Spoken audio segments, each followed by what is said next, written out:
Oi, Entrei. voltamos, deu certinho. O auxílio luxuoso do cronômetro do Klinger.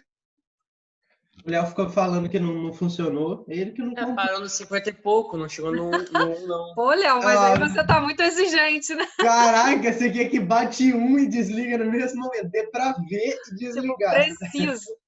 É, tá doido, Léo. Deixa eu compartilhar aqui de novo.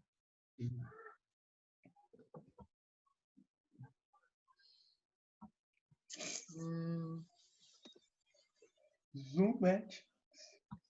Engraçado. Por que Ah, não pode anotar no dos outros, só no do professor? Pode sim, Léo. Não pode não, quando a Malu espelhou, eu não consegui Porque anotar. Malu é celular. Ah, tá. nem eu sabia Tem disso. certeza por causa disso? Aham, eu já tentei já. Quando você, Maeva, num grupo, naquele dia que a gente estava fazendo aquelas questões do aplicativo Vocês Prepara conseguiram Enem? riscar o meu? Não. Do Sim. Prepara Enem, não. Não? Não. Que doideira. Não sabia disso, não. Tem umas coisas que a gente vai descobrindo à medida que vai fazendo mesmo, né? Bom, gente, então vamos voltando.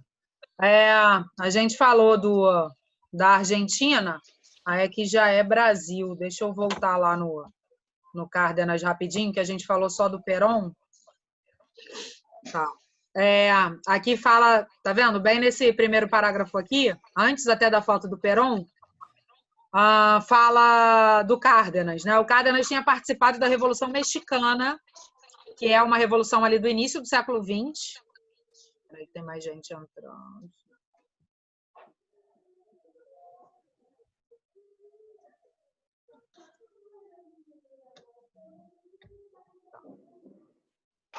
Oi, tá. Então, a gente está voltando agora falando do México, que a gente não tinha falado especificamente. O Cárdenas, ele tinha participado da Revolução Mexicana no início do século XX, 1910. Lembrando que a Revolução Mexicana ela tem a intenção geral de derrubar um governo que vinha se perpetuando já há bastante tempo e que era super alinhado com os Estados Unidos, com os interesses estadunidenses. E aí a Revolução Mexicana tem um caráter nacionalista muito forte, de defender os interesses mexicanos e de defender a questão, eles têm uma questão com a terra muito específica, assim, até hoje, na verdade. É uma questão da posse dos habitantes originais da região, né? Os povos originários ali, que genericamente são chamados de índios, e da relação deles com a terra. Então, tem toda uma disputa em torno disso. E a Revolução Mexicana teve várias fases e tal, alguns mais das classes médias urbanas, outros mais do campo, mas acabaram tendo muito esse norte, assim, né? O primeiro, eu acho que a gente já falou disso, o João, de derrubar os interesses estadunidenses representados pelo governo, e o segundo de de reverter, né, as terras perdidas, fazer com que elas voltassem a ser dos povos de direito. Oi, João, bom dia, tudo bem? Acho que ele não está ouvindo ainda. Bom, então, o fato é que, para a gente aqui, o que interessa? O Cárdenas, ele participou da Revolução Mexicana, né? E depois ele vai se eleger presidente do México em 1934. Então, é bem próximo mesmo do início do governo do Vargas. Em 34 é o ano da primeira Constituição do Vargas aqui no Brasil, né? Se a gente pensar. E ele também vai ter essa mesma pegada, né? Ele vai herdar um pouco dessa pauta da Revolução Mexicana, da distribuição de terras para os camponeses indígenas, né? Ele vai criar programas de alfabetização. Eles tinham, assim como Vargas, né, e o próprio Perón, eles davam uma atenção muito significativa à questão da educação primária. Então, investiam na alfabetização, porque esses países, gente, latino-americanos, nessa época, tinham índices de analfabetismo enormes, estratosféricos, assim. Então, eles tentavam correr contra esse atraso, né, que era herança mesmo de um de países agrários, comandados por elites coronelistas, né? Então, eles investiam muito nessa questão da educação primária. Só a educação primária era obrigação do Estado, para vocês terem uma ideia. Hoje em dia, a gente tem até o ensino médio oferecido nas escolas públicas, né? Mas, nessa época, só a educação primária era obrigação do Estado. Bom, o Cárdenas, além disso, né, também fez esse mesmo movimento de leis trabalhistas e de fechar muito com os sindicatos que tinham nas grandes cidades mexicanas, que estavam começando a se industrializar também. E, além disso, uma coisa que o Vargas só faria lá nos anos 50, o Cárdenas faz já nesse seu governo, que é a nacionalização da exploração do petróleo. Ou seja, faz com que a extração de petróleo seja exclusividade do Estado, né? Ele não permite a exploração privada do petróleo, assim como aconteceu no Brasil com a criação da Petrobras lá em 1954. Tá? Até aí tudo bem? Sim. Então, beleza. Acho que a gente conseguiu ver esses pontos de convergência entre esses governos e assim a gente consegue entender por que todos eles são chamados de governos populistas, tá? Aí aqui vai falar do governo Dutra, que é um governo que a gente já mencionou, eu não vou me deter muito aqui. João, você está ouvindo a gente?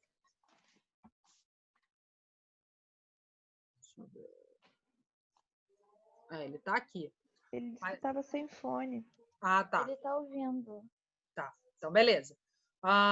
Então, a gente vai falar do governo Dutra. A gente já falou dele presencialmente, eu não vou me deter muito, se alguém ficar com dúvida depois a gente pode voltar nisso, mas o governo Dutra é um governo que vai ser eleito depois da saída da renúncia do Vargas em 1945, naquele contexto ali do fim da Segunda Guerra Mundial. Né? É o fim do Estado Novo, porque já não pegava bem de maneira nenhuma que governos autoritários continuassem à frente de países que tinham sido alinhados aos aliados, né? E a derrota do nazismo e do fascismo na Segunda Guerra Mundial deixou isso muito claro. Então, o Vargas se vê obrigado a renunciar, é o fim do Estado Novo em 45, e aí houve eleições. O cara que ganha, que é o general Eurico Gaspar Dutra, tinha sido ministro da Guerra do Vargas, então era um cara super próximo do Vargas. Ele ganha, né? Ele tem a intenção de fazer um governo democrático, longe daquele autoritarismo do Estado Novo. E ele vai fazer uma nova Constituição, vai ter uma nova Assembleia Constituinte, eles fazem uma nova Constituição que substitui aquela Constituição super autoritária do Estado Novo. E ele ia tudo muito bem, o Partido Comunista do Brasil, aqui, ó, o PCB, voltou à legalidade, inclusive o Luiz Carlos Prestes, que tinha sido casado com a Olga, lembram? Que a gente falou sobre isso? E tinha sido preso, né, lá naquela insurreição de 1935, que tentou derrubar o Vargas. O Luiz Carlos Prestes tinha cumprido pena, né, durante esses anos todos. Ele voltou, o PCB voltando à legalidade, ele se elegeu deputado. Então, parecia que eram tempos de democratização mesmo, mas logo, logo, com a questão da Guerra Fria, e aí a gente precisa lembrar o período, as tensões da Guerra Fria começando a se delinear, o Vargas aí, o Dutra, percebeu que ele precisava se colocar ou do lado do bloco capitalista ou do lado socialista, e obviamente, né, alinhado aí ao Vargas e a tudo o que o varguismo representava, como a gente sabe, ele se alinha ao bloco capitalista. E aí, logo, logo, o PCB, coitado, que tinha acabado de voltar à legalidade, vai ser colocado na ilegalidade de novo. Então, as candidaturas, os registros dos deputados desse Partido Comunista vão ser cassados, e isso se explica pelo cenário de Guerra Fria que vinha se apresentando. Tá? É isso que está aqui nesses próximos parágrafos. Tá?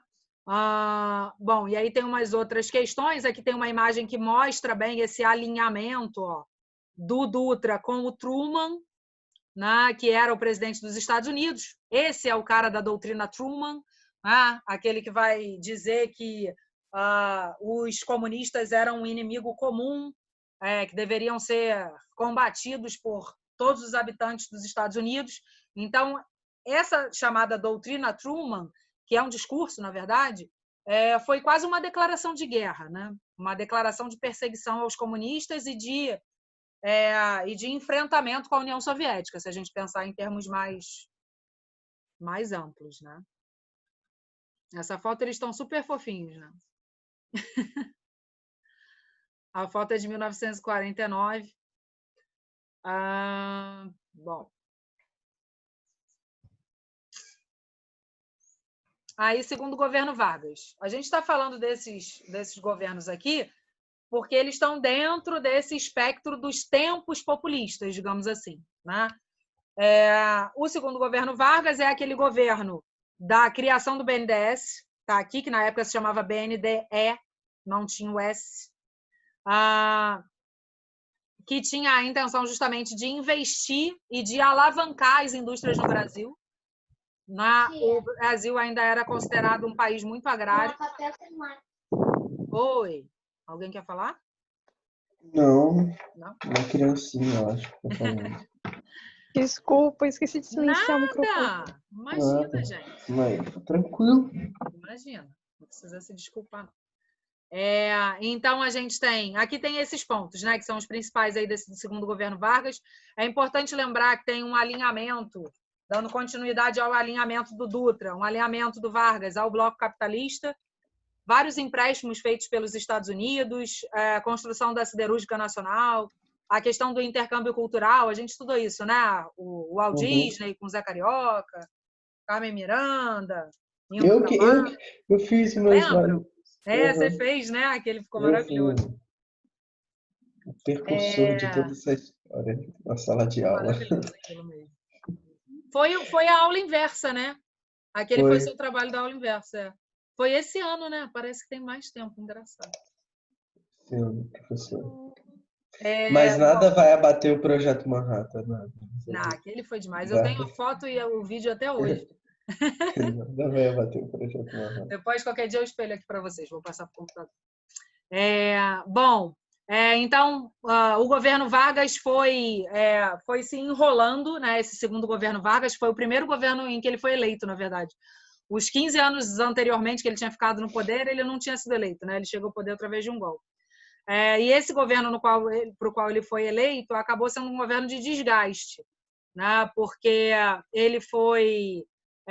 a questão da Petrobras gerou meio que a instabilidade da aliança do Vargas com o empresariado, com o capital estrangeiro, né? Porque o capital estrangeiro tinha interesse em explorar o petróleo e a Petrobras acabou sendo criada como um monopólio estatal. Isso estremeceu um pouco essas relações, né? Isso está aqui, bem aqui nesse último parágrafo antes da foto, né? Para vocês terem uma ideia, os Estados Unidos suspenderam a remessa de recursos, de empréstimos, né, para o Brasil, em razão justamente dessa estatização do petróleo, né? E um detalhe aqui, que eu nunca tinha tido notícia disso, eu achei incrível. O Brasil chegou a se recusar em participar da Guerra da Coreia, olhem isso, ao lado dos Estados Unidos. Então... Tá vendo aqui? Achei maneiro. Pois é. Então, o Brasil chegou a ser convidado, né, a participar ali, a apoiar as tropas estadunidenses na Guerra da Coreia. Imagina isso. Na hora que eu marquei o negócio, eu vou tirar. Deixa. Desculpa, é que eu desci para mostrar a foto. Não, professora, pode continuar. Eu marco de novo. Beleza. Aqui tem o Vargas, essa foto é bem clássica, o Vargas está com a mão suja de petróleo, né? É uma foto simbolicamente muito expressiva, assim, né? Mostra o petróleo na mão do Estado. Bom, aí tem esse nacionalismo do Vargas, com a criação não só da Petrobras, mas também da Eletrobras, com o objetivo de ampliar, tá aqui, né? Aí onde vocês sublinharam, a oferta de energia elétrica, lembrando que a energia elétrica não chegava, né, em muitas cidades do interior, era só privilégio dos maiores centros urbanos. Bom, e aí vai ter a questão do desgaste político do Getúlio Vargas. Além desse desgaste econômico aí, desse desgaste internacional com os Estados Unidos, tem a crise lá do atentado da Rua Toneleiros, né, que vocês também fizeram o trabalho. Acho que a Anelisa não chegou a me apresentar, né? Apresentou só para o professor de artes que me substituiu, não foi? Isso, exatamente. Depois, você chegou a fazer PowerPoint, Anelisa? Sim, fizemos. Nós fizemos PowerPoint, separamos a cena do filme. Ah, você tem como me mandar por e-mail? Tem, sim. Ah, Mando. legal, porque aí eu posso postar como dentro da pasta dessa aula de hoje. Ah, legal, tá bom, te envio. Tá? Aí Uhum. fica legal, todo mundo pode acessar. E aí tem assim, né, o ano de 1954 vai ser um ano bem delicado para o Vargas, ele vai perdendo o apoio de vários setores. Ele tem uma medida que é uma medida muito característica de governos populistas, que é aumentar o salário mínimo para tentar ali, numa medida meio desesperada, assim, alavancar de novo o apoio das massas, porque as pessoas vinham ficando meio desconfiadas do governo dele. Então, ele aumenta o salário mínimo no Dia do Trabalhador, 1º de maio. Isso vai ser muito criticado pela imprensa, pelos empresários, pelos militares. E aí os militares dizem que o Vargas não olhava para o Exército, que vinha menosprezando as Forças Armadas, enfim, e já tinha meio uma rixa mesmo. E aí, por fim, tem o atentado da Rua Toneleiros, né, que é o atentado contra o Carlos Lacerda, que a culpa acaba recaindo sobre a segurança do Vargas, e vai ter um depoimento que confessa, né, essa questão. E aí o Lacerda, que era um jornalista e político de oposição ao Vargas, ganha muita força com esse atentado. Ele não morre, mas o segurança dele morre. E aí isso acaba sendo o desgaste final do Getúlio. O atentado é do dia 5 para o dia 6 de agosto. No dia 24 de agosto, o Vargas comete suicídio, se percebendo ali sem saída. Né? Tudo bem aí? A gente já estudou isso. Para o Carlos, ficou claro?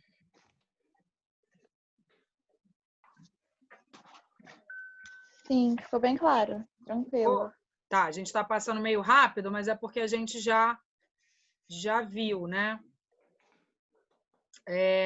E aí depois aqui tem um trecho da Carta Testamento, que é uma carta, né, deixada pelo Vargas, escrita ali antes dele cometer o suicídio, mas que tem 2 versões, inclusive. Uma é a que ele deixou mais improvisadamente, a outra é que passaram a limpo e já mais bem estruturada, né? É um documento precioso assim, para a gente analisar a retórica varguista, né? O que ele dizia que estava fazendo, que ele estava lutando pelo povo e que os interesses do grande capital não queriam que ele defendesse o povo e tal.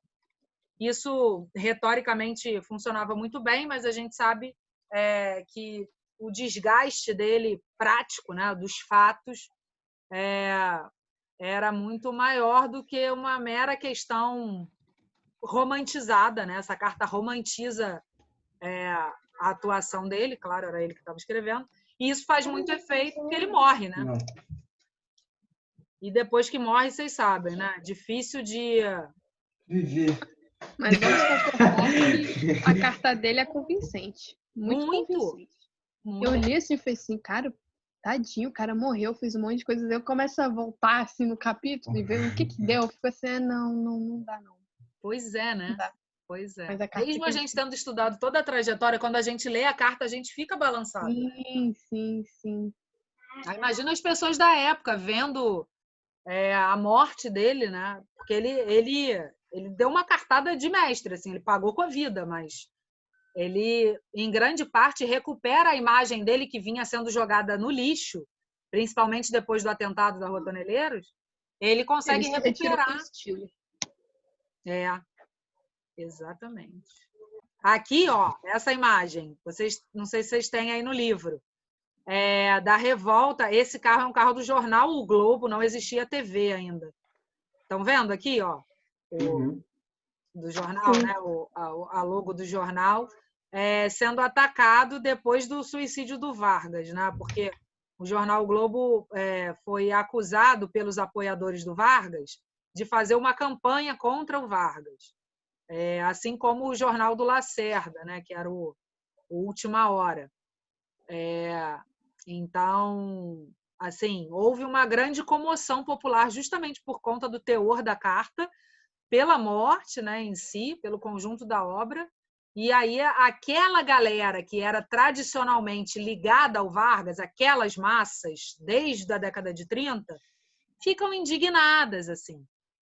Tinha uma galera que estava balançada por conta do atentado, falando, caramba, será que o Vargas mandou matar o cara e tal? Uma coisa de uma moral, assim, né?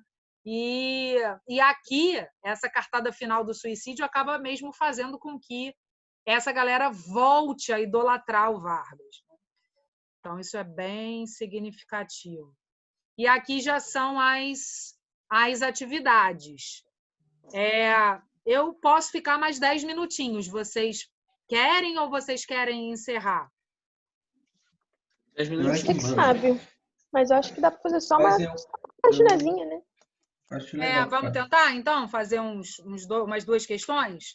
Aí a gente encerra e dá para vocês descansarem para a próxima aula, ir ao banheiro e tal. E eu também, tá? Bom, vamos lá. Sobre o populismo e a política de massas, classifique as afirmativas em verdadeiras ou falsas. Eu vou ler a afirmativa e aí vocês dizem as opiniões. Diversos estudiosos utilizaram o termo populismo, cunhado em 1950, para definir a abertura de espaço político a líderes que se apresentavam como representantes dos trabalhadores provenientes do campo que migraram para as cidades durante o processo de industrialização. Até aqui, tá certo. Exatamente.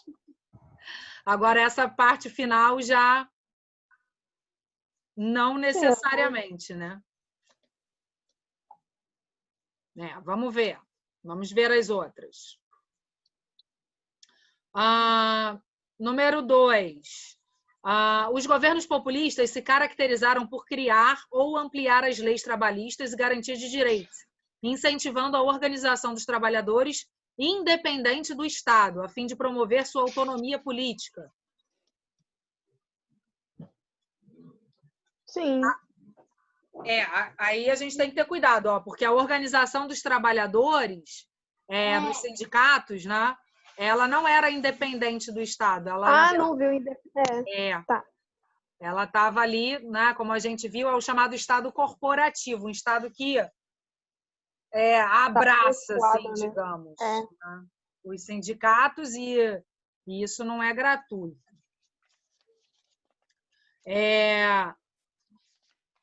Essa primeira, só para esclarecer, talvez não tenha ficado claro, o Léo falou, até aqui ok. Né? Então, o populismo apresentava líderes que se colocavam como representantes dos trabalhadores. Ok. Agora, diz aí que seriam trabalhadores provenientes do campo que migraram para as cidades durante o processo de industrialização. Alguns, sim, mas havia os trabalhadores que já eram de 2, 3 gerações vivendo em centros urbanos, né? Então, assim, pode ser meio... É difícil, né? Porque é um detalhe que pode invalidar a questão.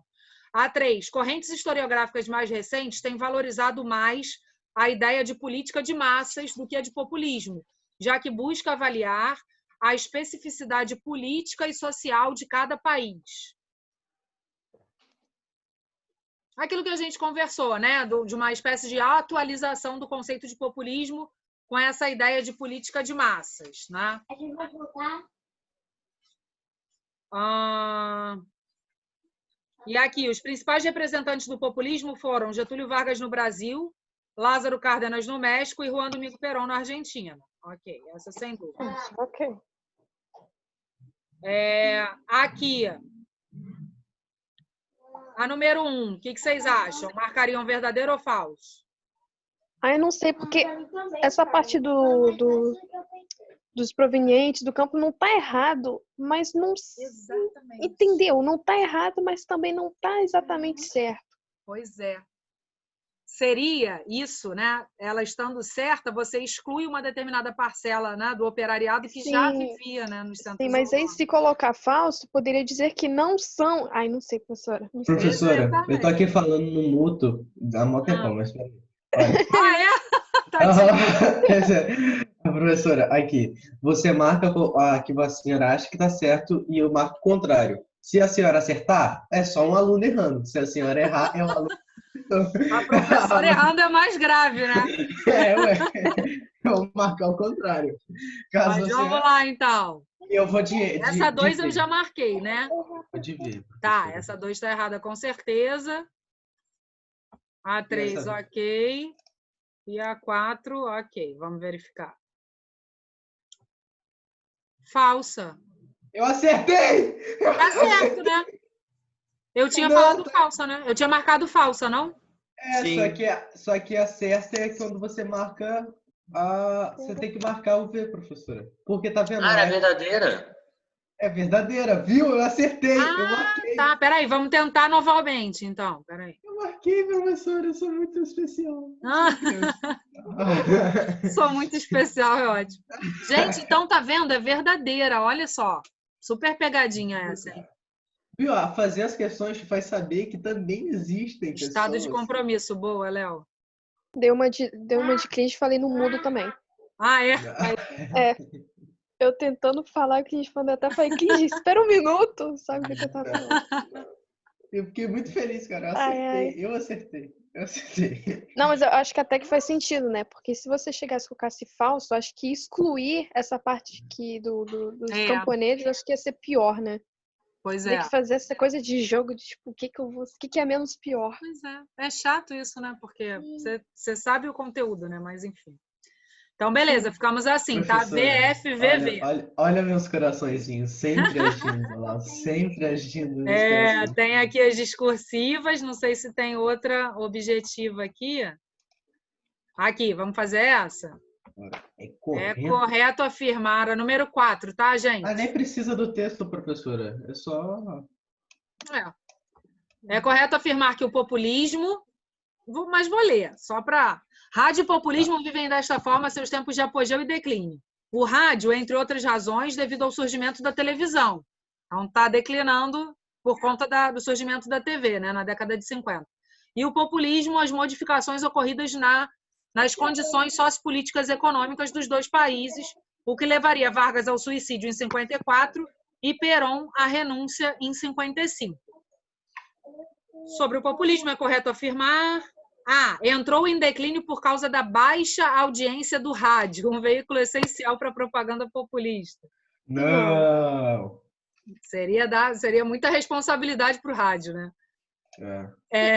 Letra B. Na Argentina, teve continuidade na figura de Eva Perón, enquanto no Brasil se encerrou com a morte de Vargas em 54. Não. Até na Argentina, a Eva Perón leva isso muito adiante mesmo. Mas no Brasil não se encerra com Vargas em 54, né? A gente tem que lembrar. A gente falou até de João Goulart depois, né? A gente falou JK, João Goulart. Pois é. C. Originou-se da quebra da hegemonia das oligarquias na transição do modelo agroexportador para o industrial, por meio da imposição de regimes de cunho fascista. Isso não é populismo para mim. Mas, a origem do populismo tem a ver com isso mesmo. Lembrem do que foi a Revolução de 30. Né? É um discurso de modernização, é um discurso de industrialização contra aquela chamada velha política das oligarquias, do Estado atrasado, agroexportador e tal. Agora, dizer que foram impostos regimes fascistas é meio forte, né? Mas vamos ver, assim, porque assim, esses governos até vão ter fases autoritárias. Agora, generalizar dizendo que foram regimes fascistas no geral é meio complicado. Caminhando para o final, letra D, caracterizou-se tanto no Brasil como na Argentina pela promoção de políticas que pareciam dar direitos aos trabalhadores, mas, na verdade, concediam benefícios temporários. Eram temporários os benefícios das leis trabalhistas? Não. Acho que não. Não. Não. Assim, não. Poderiam dizer que, na verdade, vinculavam esses trabalhadores aos interesses do Estado. Aí estaria certo, mas dizer que as leis que os benefícios eram temporários, não. Letra E, sofreu forte oposição nos anos 50 por causa das políticas intervencionistas, protecionistas e nacionalistas, consideradas anti-americanas, contrárias aos anseios liberais em ascensão. Cara, isso daí é totalmente oposto, não sei lá. Os populismos teriam sofrido oposição nos anos 50 por causa de políticas intervencionistas, protecionistas e nacionalistas. Eu acho que o populismo não sofreu oposição, ele era isso. Pois é, né? Então, ele era intervencionista, nacionalista, então, não tem como ele sofrer protecionista. oposição dele mesmo. Pois então, é. acho que aí tá errado. Exatamente. Que aqui coloca Aí como tá se o errado. populismo fosse ou não sei. Porque diz assim, contrários aos anseios liberais em ascensão. Aí tá errado. Esses dois estão errados. Que realmente estava. Com qual vocês ficariam? A C, apesar de ser bem forte, não tem nada especificamente errado. Exatamente. Agora, na D, falam de benefícios temporários, não. Acho que é a C. Exatamente. Benefícios temporários. Pensa aí, pensa. A e a B a gente sabe que não podem ser de jeito nenhum. A D também, por conta dessa questão dos benefícios temporários, também não. Né? Então, só sobra C. Marca C e verificad. É a D, Caramba. então. É a D, então. Tentar novamente. Será que é a E, gente? Porque olha só. Eu acho que é uma questão, Klinger, eu entendi o que você disse, mas é uma questão da construção da afirmativa. Ela está escrita de uma forma meio confusa. O populismo sofreu oposição nos anos 50 por causa das suas políticas, talvez seja isso, intervencionistas, protecionistas e nacionalistas, que eram consideradas anti-americanas, contrárias aos anseios liberais em ascensão. Entende? Acho que se tivesse suas aqui, eu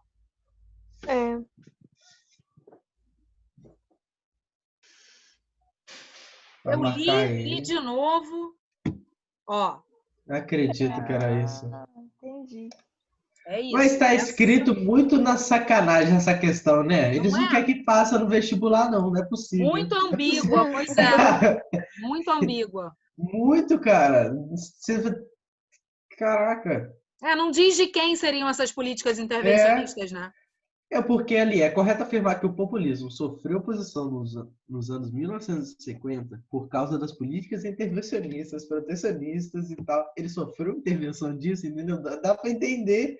Difícil, né? E a letra C, porque assim, se as outras todas fossem elimináveis de cara, beleza, mas a C ainda dava, né, essa brecha aí, apesar de eu ter dito que os regimes de cunho fascista dizer isso era muito forte, né? Olha só. Então é letra E, tá, gente? Eu também ficaria surpresa se essa fosse certa. Ficar meio, caramba, de onde veio essa questão? Porque... Imagina receber o resultado da prova depois do gabarito de vestibular. E você falou, o quê? Eu vou reivindicar o meu direito. Tá muito errado. O que é isso de Ana tem pairedolia, gente? Pode tirar o meu som? Não sei. O que é isso? É Léo. É Léo. Ele apagou tudo. O que você tem a dizer, Léo? Bom, alguém ficou com dúvida nessa questão? Não. Deu para, apesar de ser uma dúvida geral na construção da resposta, né? Eu acho que é bom para a gente analisar e ver essas brechas e tal, para a gente ir treinando mesmo. Gente, então é isso. 11h15. As aulas estão sendo salvas, depois eu posto lá na pasta da aula de hoje na plataforma, tá? E segunda-feira que vem a gente se vê aqui. Tchau, professor. Tá bom. Tchau, professor. Obrigada, gente. Super beijo. Beijo. Obrigada. Beijos. Se cuidem. Tchau.